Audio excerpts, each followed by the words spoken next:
It's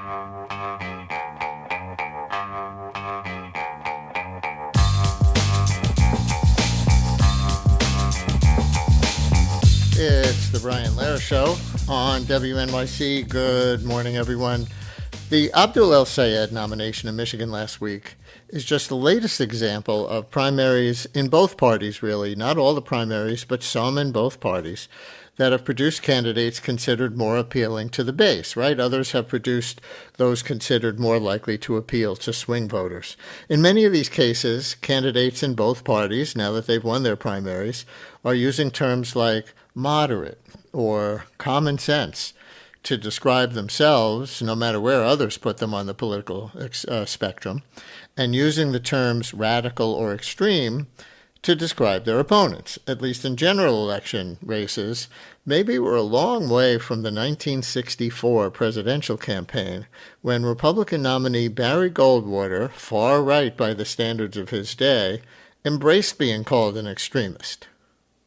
Extremism in the defense of liberty is no vice. Moderation in the pursuit of justice is no virtue. Barry Goldwater in 1964. Contrast that, perhaps, to the current Republican nominee for U.S. Senate from Texas, Ken Paxton, who won his primary, remember, by being a harder core Republican than the incumbent John Cornyn. Paxton, in his victory speech on primary night, called his Democratic opponent, James Tallarico, the most radical candidate Texas has ever seen, as you will hear. Why? Because of his dietary choices. This campaign is not about red versus blue. It's about so much more. My opponent is the most extreme radical the Democrats have ever nominated. He's even running a vegan campaign, whatever that is. Ken Paxton. The New Yorker's Jon Allsop has a take on these labels, how they were used in the past and how they're used today. He's got an article called, "What Does It Even Mean to Be a Moderate?" He's got another one specifically on the El-Sayed victory and other results from last week called "Democratic Infighting Won't Stop Here." John, thanks for coming on with us. Welcome to WNYC today. Thank you so much for having me. I'm delighted to be with you. You begin your article about the word moderate with some quotes from the loser in the Michigan primary, Haley Stevens, who lost to El-Sayed. Here's one of the stretches you cited, and you'll tell us why. Okay, some of you have seen, there's those cool kids on the internet. They're doing the cool kid chatter. Some of them might be the coastal elites, making fun of how I talk. Not okay. Haley Stevens, a little snippet from her closing arguments in the Democratic Michigan Senate primary. John, what point were you setting up by citing that quote? Yeah, so I think it's important to establish that quote was kind of a defense of a previous viral quote that she gave, which I'm sure many of your listeners will have seen if they had an internet connection in the last few weeks, which was her addressing a meeting in the suburbs of Detroit where, among other things, she said, I'm going to go and advocate on our behalf in D.C., including by giving a little bit of stick it to 'em was the kind of phrase that was, I guess, the most memorable from those remarks. And I cited that and the remarks that you just played for two reasons, I guess. Most directly, I guess it was to establish that there was this kind of war playing out online between her and her supporters and supporters of Abdul El-Sayed, who, mocked comments like those as kind of inauthentic or excessively attempting to sort of put on a veneer of folksiness, if you will. There was sort of a lot of discourse about whether her Michigan accent had changed over the years, whether she was putting it on, I guess was the implication. And it was sort of to say that while a kind of silly conversation in many respects traced a sort of broader, more serious ideological fault line within the Democratic Party. But I guess the second reason I quoted particularly the little bit of stick it to 'em remarks was to show that Stevens' campaign, even though she was, the designated moderate in the race, was leaning into, a rhetoric of fighting, fighting on behalf of people in Michigan against Donald Trump that has become pretty much standard for any Democratic politician that wants to survive contact with the base these days, and that is, at least in a kind of basic sense, or at least reads as such. I think it reads as to some extent populist, but that's a word, of course, that not a lot of people would use to describe her politics, and so it sort of, to me, I guess, gestured towards an interesting contradiction that I guess I explored as the piece went along. Right. Although, as you indicate, just about every Democrat this year is talking about having fight when it comes to Donald Trump. They may disagree on things like Medicare for all or sending arms to Israel, which Haley Stevens and El-Sayed disagreed on, but they both say, look at all the Democratic politicians this year. They all say we have to fight Donald Trump, right? Yeah, I think more or less, yeah, it's become the price of entry, and understandably so. But that is a shift from one kind of metric by which being a quote unquote moderate might have been understood, including in the very recent past, which is, I'm not going to go to DC to fight. I'm going to go there to do deals. I'm going to sit down and work with people across the aisle. We're going to get things done. I think it is a different emphasis, and I guess you could argue very plausibly and convincingly that emphasis change has been caused by Trump's behavior. And I'm sure if you talked to Stevens and other, again, quote unquote, moderate Democrats, they would say that where possible, they still intend to go and do serious legislative work in a right. way that involves sitting down with opponents. But I think overall, it is sort of an interesting change of emphasis. Yeah, and we'll get more into why you think the word moderate might be losing its meaning or changing its meaning. But that clip was also interesting to me in part because she was attacking her presumably more progressive opponent, El-Sayed, by tying him both to cool kids on the internet, which might be code for young radicals, and to coastal elites, she used that term, which might be code for a more privileged establishment. Did you find those contradictory or brain scrambling at all in the context of understanding the word moderate? No, I don't think so. I think it made sense given, the kind of national energy that began to kind of congeal behind El-Sayed's campaign. Obviously, he campaigned with Hassan Piker, who has become, a lightning rod. This is a Twitch streamer for those who might not still be familiar with him, who is very left-wing. He's become kind of a lightning rod for the divide within the Democratic Party, and obviously is not someone who is... he's someone who's weighing in on races all over the country. This became, a very nationalized affair.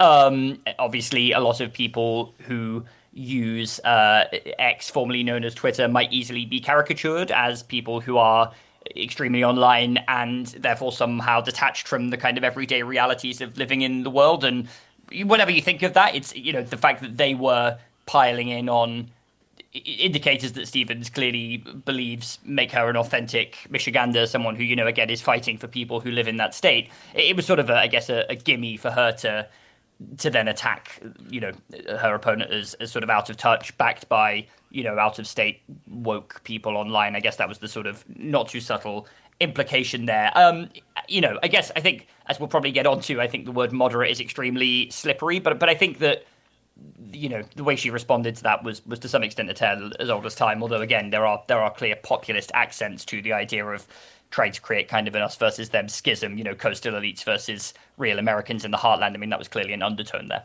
Right. And it was also code for the fact that more educated professional class Democrats are actually more likely these days than other Democrats or swing voters to vote for the most progressive candidate. But after the Michigan result, you wrote that, quote, if any race this cycle truly pitted a moderate against a progressive, it was Stevens versus El-Sayed. But even this matchup grew more complicated the longer I stared at it. How so? Yeah, so, I think we all live in a world where we all use shorthand all the time and political labels all the time. And intuitively, those do mean something, right? So if you, say to someone who had not really been following the Senate race in Michigan, that El-Sayed is a moderate, is a progressive and Stevens is a moderate, that I think would communicate to them a fairly accurate understanding at the kind of surface level of what that race was about. El-Sayed was very much campaigning relentlessly, against the corrosive influence of money in politics and for, progressive shibboleths like Medicare for all. He's also been extremely critical of Israel. Stevens I think tried to take a more, there's that word again, moderate position on Israel as the campaign unfolded, to the extent that she wanted to talk about it at all, but has been an extremely staunch supporter of Israel, especially by democratic standards in the recent past, including since October 7th, and is someone who, if you read her policy prescriptions on her website, they tended to be, I think, couched more in quite technocratic, incremental language. There weren't, a whole ton of specifics there, I think, if you were being critical. Whereas El-Sayed clearly had, quite a sort of classic example of what the progressive agenda has become. So, I think if you were to describe the race in those terms, that would be reasonable, and it would communicate, a basic sense of, to people who maybe don't feel inclined or don't have the time to look into it further, of what it was about.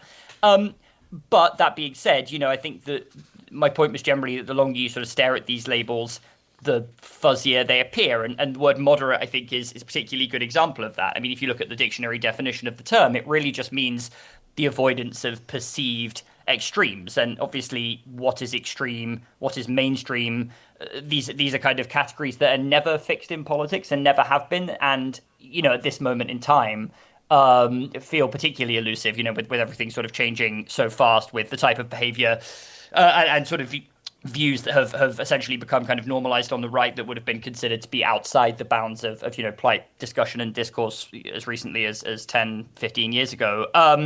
It just seems to me that actually these words don't really mean too much at all, beyond those kind of, again, shorthand signifiers that intuitively communicate a basic sense of what's going on, but maybe when you dig down deeper, they become less useful. Right. And it becomes a problem in journalism when I could have created a montage of 1,000 times on, major networks, let's say, where she was described as a moderate and he was described as a progressive. And those shorthand terms were used, as if they totally had meaning to people in terms of complete clarity. So I want to open the phones on this. Listeners, do you call yourself a moderate? If so, what set of views or approaches to politics do you mean by that?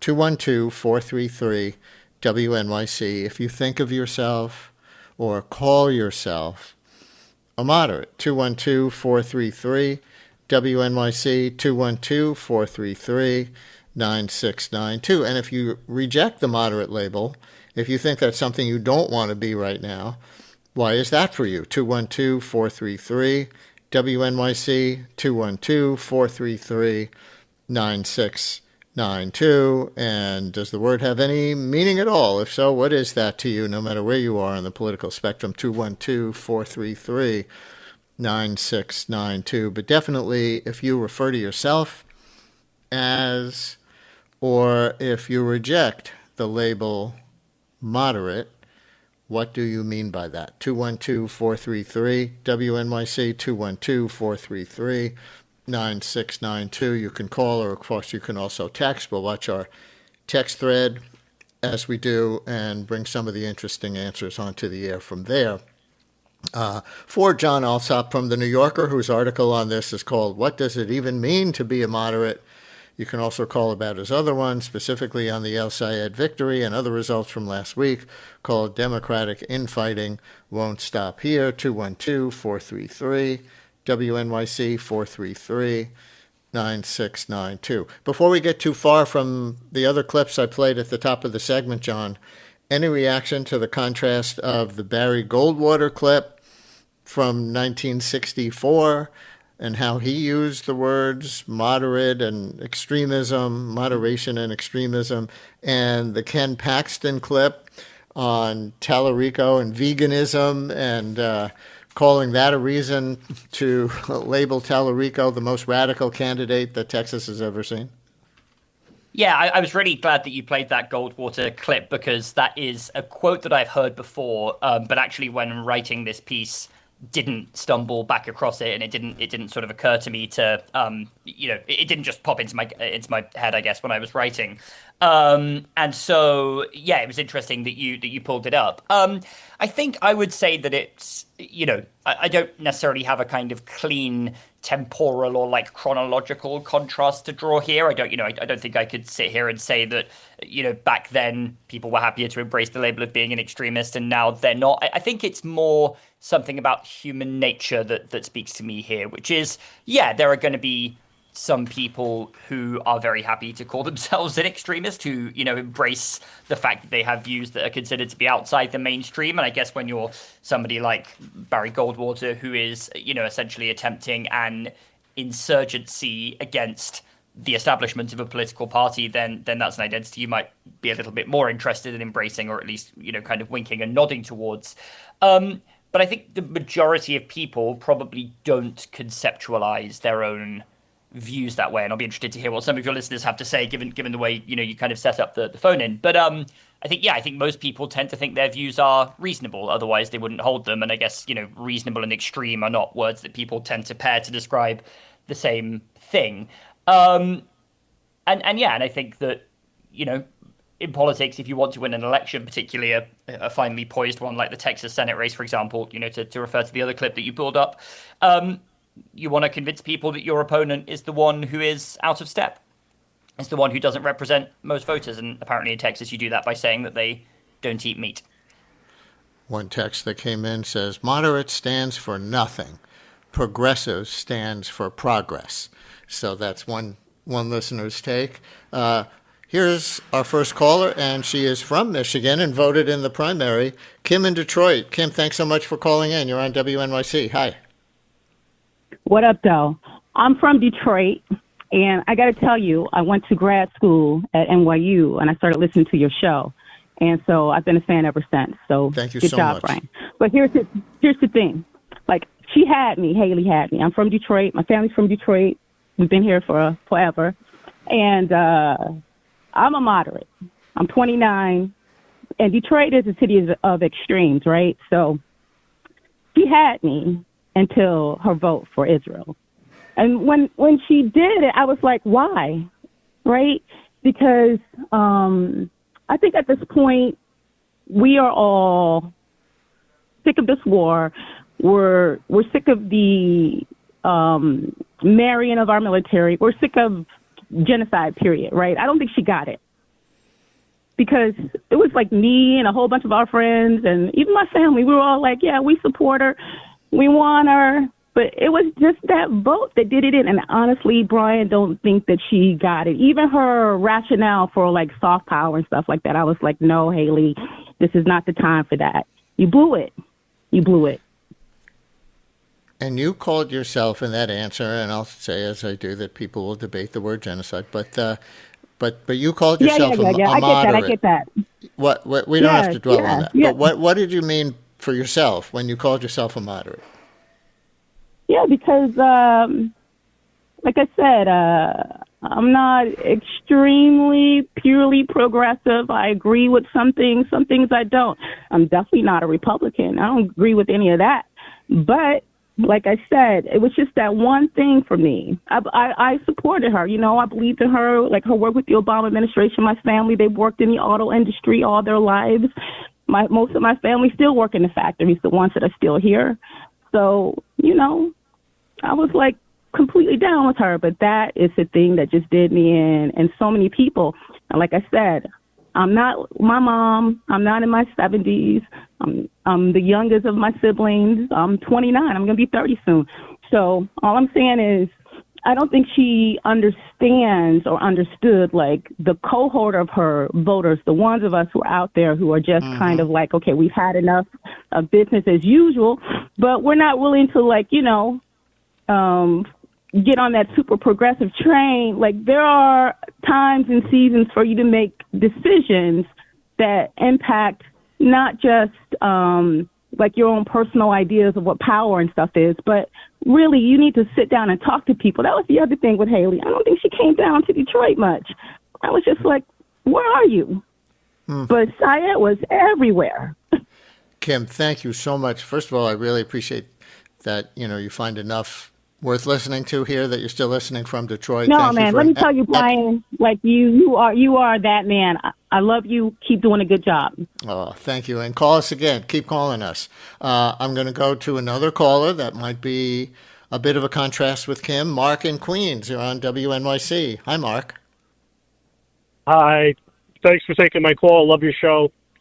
I guess I consider myself a moderate just because I don't necessarily just toe the line on every Democratic policy and every Democratic idea. You know, I would consider myself overall leaning left, leaning liberal on most issues, but I feel like there's this tendency, there's this big polarization. So you have to be very vehement about every Democratic left-wing issue, or a lot of people will say, oh, it's not enough, or you're not angry enough about whatever the issue might be. And like as an example, I would say that, there'd be certain right ideas, let's say right side ideas, like stuff about transgender pronouns, things like that. I'm kind of like, you know what, I'm not crazy about those sort of policing of our language, but I can still consider myself left. But I would think a lot of people who are left would be like, oh yeah, that's progressive. And I don't agree with that. So I'm like, look, I would look at a specific issue and take a stand on it. I'm not just going to go along party lines. Mm-hmm. And so I consider that moderate. That's the way I Mark, view things. Thank you very much. All right, one more in this set. Iman in Brooklyn, you're on WNYC. Hi, Iman. Hi, Brian. I wanted to say it was my daughter who, years ago, when I was calling myself a liberal and a moderate, who said to me, Mama, we're not moderate. We're not liberal. We're progressive, Mama. And I said, what's the difference? And she said, Mama, we want change. Moderate and liberal has really come to mean the same thing as conservative to me. It means that you accept most things. And for us, I guess, because I'm also Palestinian, there's the whole, everyone is progressive. And yes, you're absolutely 100%. We are for gay rights and for trans rights, and we are for BLM, and we are for workers' rights, and we are for all those things. But people make the Palestine exception, so we call them progressive except for Palestine. Mm-hmm. And that's what moderate means to me now. It means that you don't include Palestinians in wanting change and wanting progress. Iman, thank you very much for your call. And I'll just add one text to this thread. And John, I'll get your reaction to the whole set. Listener writes, I consider myself a moderate, but I wouldn't ever say it out loud.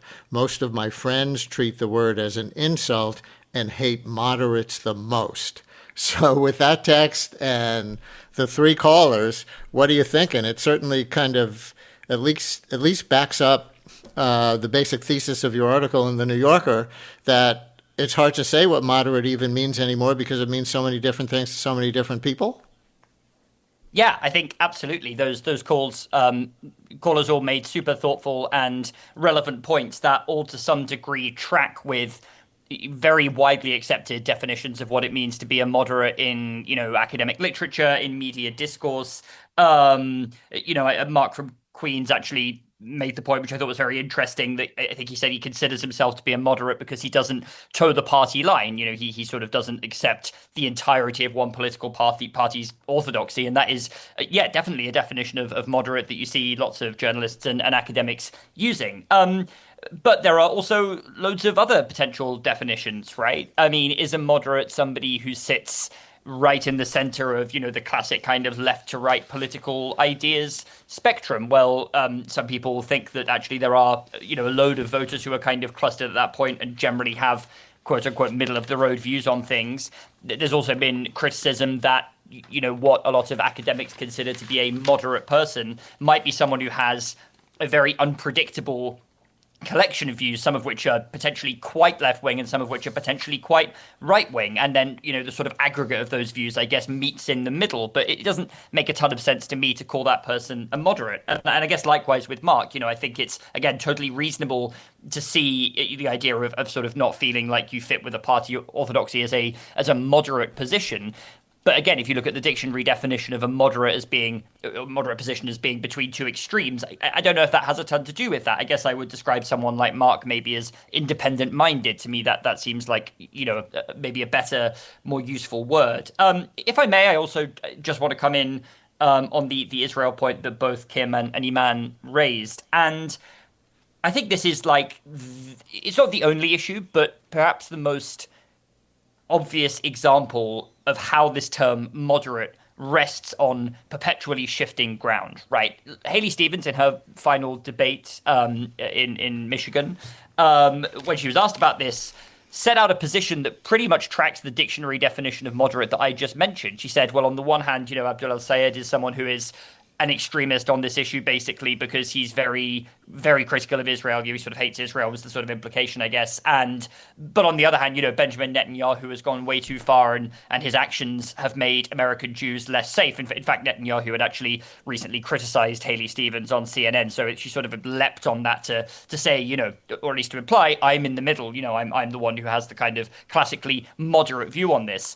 And yet, public opinion on support for Israel, what that should look like, has shifted unbelievably quickly in the US and just enormously, in the last couple of years. And so it becomes very hard to pin down what is the moderate position on this. I mean, voters like Kim clearly don't seem to believe that Haley Stevens has a moderate position on Israel. In fact, there was one article that I referenced in the piece written by a Michigander for Current Affairs magazine, who said that Stevens' support for Israel, throughout its campaign in Gaza has been so unflinching as to essentially qualify her as an extremist. I'm not saying I co-sign that conclusion necessarily, but it sort of points to how this word, if it's about describing a relative position between others, if the ground underneath, the political ground, just shifts really quickly, it sort of becomes meaningless very quickly. So I thought those callers did a great job of sort of showing how that looks in practice. What would you say? We're going to play an AOC clip in a minute, getting back to the analysis of this election, in the primaries, most of which are over now, not all of which are over now. Some very interesting ones tomorrow. There's an interesting one in Massachusetts coming up the first Tuesday in September. But we're going to play a clip of AOC that was very interesting in the current political context from ABC This Week yesterday. But on the terminology, what would you suggest, since it does have, such different meaning to different people, to call somebody a moderate or any of the other labels? What would you suggest, since you've thought this through, that anchors on CNN or MS Now or Fox or ever actually say when they're referring, let's say, and this race is over, but referring to a Haley Stevens versus an Abdul El-Sayed? Here's a text that notes the 2026 Pew Research Center political typology does not use moderate, it uses middle, and has 4 types of left. I don't know if middle does it either, but I try to not say moderate here when referring to a candidate, unless I'm putting it in air quotes, and saying, well, the so-called moderate in this race, or what people refer to as the moderate in this race, because it's so imprecise and because of various things that all the callers said. What do you think? Somebody who doesn't have the luxury of a 2-hour show and can, expound on how we use these words like we have that luxury here. But what do you think they should do? Yeah, I feel like this question is way above my pay grade, to be honest with you. And I don't know that there is one sort of magic bullet word that I would suggest using instead, at least in part because moderate is used to cover, as we've discussed on the show so far, such a range of different things that there isn't one synonym that would capture all of those. And I think middle, as you I think just sort of implied, it falls into roughly the same trap as moderate, in the sense that it's something that's defined in relation to other poles that if they don't stay still, it stops making a ton of sense. I guess I would maybe call for two things, if I can sort of deftly circumnavigate your question a little bit, which are, first of all, if I'm remembering correctly, and it was a long time and a trillion news cycles ago, I seem to recall at the beginning of the first Trump administration, around the Unite the Right rally in Charlottesville in particular, that there was quite a lot of ink spilled on, like, how do we define specific ideological gradations of the far right? Like, what is the alt-right? What is white supremacy and what is white nationalism? Those are not the same idea. Meanwhile, it feels like that work hasn't really been done with regard to the spectrum of the left in the US. And, I mean, one thing that drives me completely crazy is a consistent muddling of the terms liberal and left, which a lot of people seem to think are interchangeable, right? Like, there's this way of saying, a very liberal candidate in the Democratic Party. If someone says that, what they might mean is somebody who is in the DSA, right? Somebody who is far to the left on the ideological spectrum.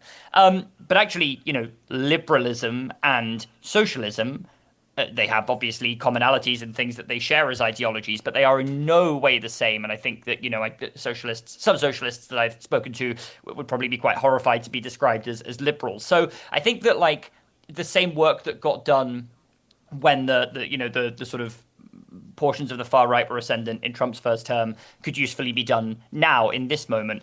I guess then the other thing I would ask is, rather than, again, sometimes these shorthand labels, if they have a kind of fixed meaning in the moment, are necessary evils, particularly in shorter sort of segment news formats. And I'm not going to sit here and, condemn those. They have limited time and have to use a kind of, I guess, a language that is sort of widely accepted in politics. But I think a point that a lot of people, including El-Sayed, have made recently is that evaluating everything on a left-right spectrum doesn't necessarily make a ton of sense. I mean, voters probably, for the most part, don't go around thinking, where do I sit, on the left-right spectrum on this question? They're motivated by more immediate material goals. They might see themselves as part of, a left-behind class that is being screwed by the establishment. Again, these are all shorthand terms that themselves can be imprecise, but I think if we could just step away from framing everything as like moderate versus progressive or liberal left or whatever word you want to use, and start thinking about what other kind of axes of competition are going on here, that would maybe be a useful mind shift to sort of start embarking upon, which is a long way of saying I don't have a good answer for your question. So I would say that instead. Okay. Somebody's going to have to hire you as a news director somewhere, and then you'll have to come up with a policy. Oh, please, God, no. Let's see. Just two more contrasting texts on how people think of the word moderate. One listener writes, I think I would be considered left-wing based on some of my values, but a moderate when it comes to having an open mind, learning new information from well-written Atlantic articles, for example, and in terms of working hard, never giving up, and being responsible with my money. So there's, an embrace of the word moderate, though the person consider themselves mostly left-wing on political views. But then, kind of the opposite of that, listener just dismisses it out of hand, writing, a moderate is someone without principles, someone who would walk into a room with Hitler and Mussolini, take the average of their views, and call it common sense. So we could continue to go, across the spectrum of embracing it or denouncing it or seeing it as complicated. But when we come back from a break, we're going to play that AOC clip and talk a little bit more with Jon Allsop about his other articles since the El-Sayed nomination. The era of Democratic infighting isn't over. Stay with us.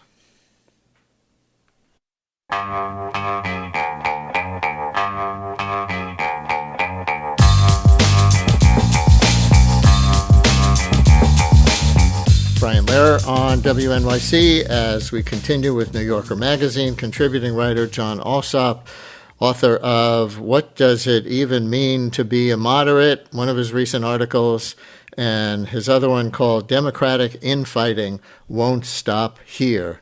Here's a related clip making the rounds today. It's AOC, Alexandria Ocasio-Cortez, Democratic Congressmember from Queens and the Bronx, on ABC This Week yesterday, maybe trying to flash some moderation, whatever we mean by that, by dismissing the era from just a few years ago that she refers to here as woke one. I have a local city councilman that has this saying, woke one was crazy. Woke one was crazy. Okay, that's interesting.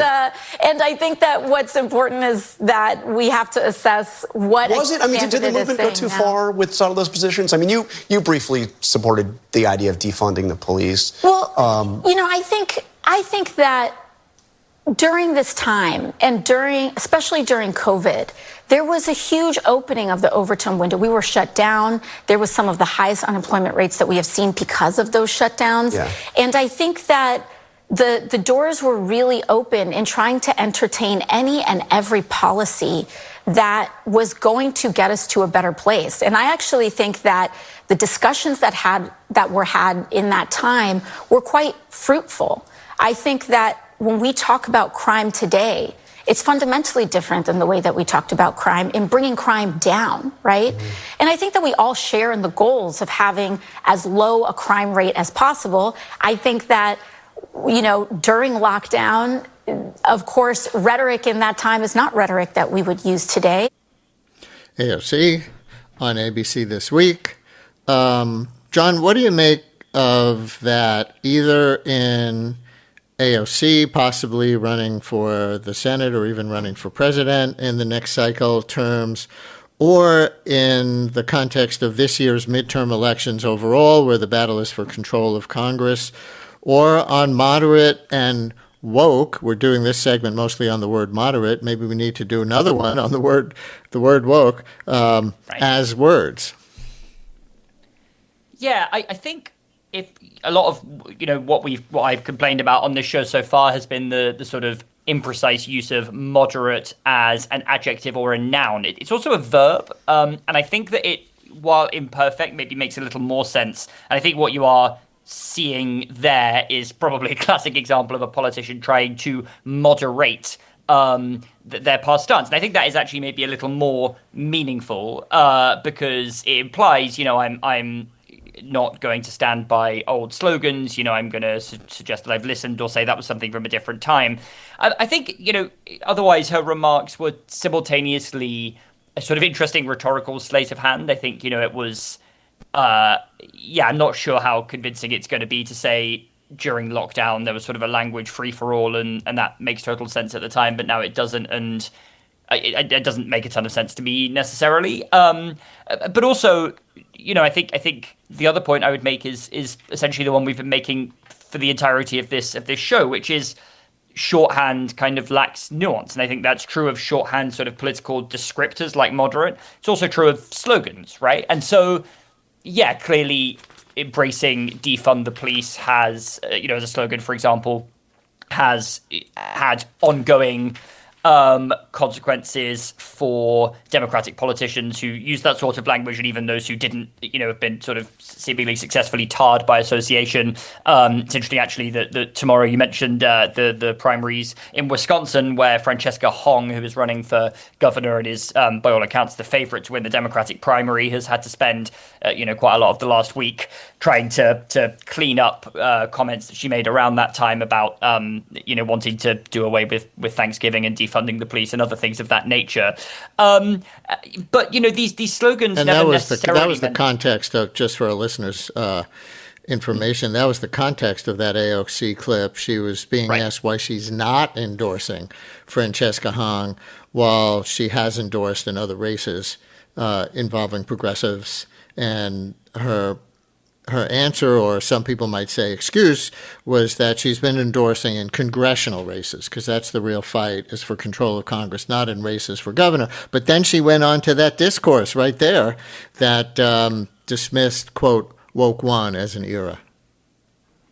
Yeah, and I've been thinking about this quite a lot because, as I was just saying, defund the police never necessarily meant one thing. I'm sure to some people it meant the most radical implication of what it sounds like. But to many others, it was shorthand for the idea that the police are not best placed to deliver, for example, mental health care to people who are in the midst of a social crisis. There are other countries and societies around the world that don't incorporate that into their police budget, but would maybe use some of that money, to redirect it to other parts of the government. And then essentially you respond in that way. And I'm not saying that, those ideas are necessarily correct or that, using shorthand that appears to mean something else, you should have an expectation that people will take it to mean something more nuanced. But it did mean something more nuanced to a lot of the people who were saying it. And I think that just sort of completely ignoring that and allowing this to be used as a sort of retroactive political weapon is unfortunate. And I've been thinking about this in the context of El-Sayed and others calling to abolish ICE at the moment. And you sort of wonder whether in 4, 5, 6 years' time, that might be sort of hung like a millstone around Democrats' necks. But at the moment, again, it is a pretty radical policy proposition.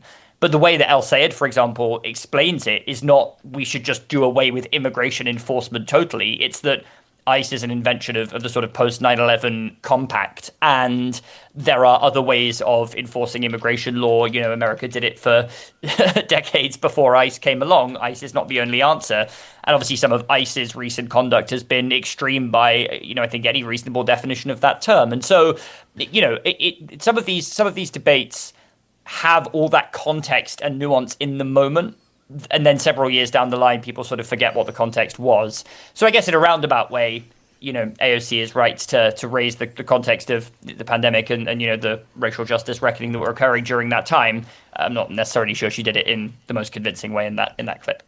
Yeah, you make a very good point, which is that sometimes political shorthand gets lost when it's not being heard by people like maybe you and me who, do this for a living, or those who are just otherwise really into it, who might understand that abolish ICE does not mean end all deportations or end all border enforcement. It means that the institution as it exists is so broken and commits so much abuse that it would be better to start from scratch, right? And do it in some other way, or out of the purview of the Department of Homeland Security, which, they might say is also broken and was only created, just a few decades ago anyway. It isn't like that came with the Republic, or that defund the police doesn't mean abolish the police. But that they're going to have sometimes a hard time communicating that in a competitive race in a swing election, right? Yeah, sorry, I was just going to say, on the other hand, with this, politicians are responsible for what they say, right? And no one is forcing politicians to use shorthand slogans. Well, maybe there are consultants behind the scenes who are pretty much forcing them to use them, but it is ultimately a choice. Right. And I think it's up to politicians to communicate clearly what they mean. With El-Sayed, I think he has been pretty clear in all the interviews and debates that I've seen about what he means by abolish ICE, but people will remember the slogan. So that's the trade-off in politics, right? On the one hand, you want people to memorize your ideas without there being a ton of friction. You want that kind of bumper sticker moment. The cost of that is a lack of nuance that could come back to bite you down the road. Yeah. And so in that context, El-Sayed's win comes in one of the closest swing states. Michigan, if you look at the history, they keep voting for the winner in the presidential elections. They went for Obama twice, then Trump, then Biden, then Trump. It's an ultimate swing state where Democrats might typically nominate the person they perceive as more moderate, but enough of the base was angry enough to see Stevens as part of the problem in exactly the way that we've been describing earlier in the segment. So we'll see how it turns out in Michigan and swing congressional districts as well. But what's your take on Michigan in particular in that context? Yeah, I think, the sort of narrative that built up in the days ahead of the actual primary day last Tuesday, which I would note that El-Sayed in his campaign seemed keen to stoke, or at the very least unkeen to play down, was that he was going to win by a lot. And I don't want to claim sort of special foresight here because there's lots and lots of predictions that I get wrong all the time, but it never really felt particularly convincing to me. I mean, the polling they were basing that on seemed, beset by the usual problems that polling has in local races. It's not always super reliable at that level. There's less of it. It's maybe a harder electorate to poll than a national one. But also, some of those numbers were generated by firms that were, banking on a specific outcome, which is not to say that those polls were, dishonest in any way. It's just that sometimes you do have to take those with a pinch of salt. And, the media coverage from the outside struck me as this is going to be close. And so I wasn't really surprised when it was. That being said, I think that any victory for El-Sayed is objectively incredibly impressive. He went up against a huge campaign war chest. Obviously, there's been a lot of ink spilled about the $30 million or so that AIPAC affiliated groups gave to Stephen. She had other corporate money. El-Sayed didn't have a ton of money. But as one of your callers, I think it was Kim, said earlier, he was everywhere. He seemingly said yes to pretty much every interview request. In the traditional media, he was all over new media. He was sort of barnstorming around the state. Stevens definitely did campaign a lot, but she was certainly kind of less visible and had less cut through. And I think just in terms of how to run a political campaign in the modern media environment, he did clearly a good job. And I think, if you'd said a year ago that he would win by any margin, that would have been seen as a huge breakthrough. So I think some of the commentary around it that kind of suggested that this would be, a kind of knockout blow for the quote unquote progressive wing over the moderates. And they didn't quite deliver that because the margin was finer than expected. I think that's sort of a bit of recency bias informing that take. Also, this was never going to settle what is a much deeper schism within the Democratic Party, and one in the spirit of this kind of nuanced conversation that I hope we've been having, that is actually not just kind of one big block versus another big block, even if it kind of looks like that a lot of the time, but has different kind of nuances and sort of characters who cross the divide in certain ways.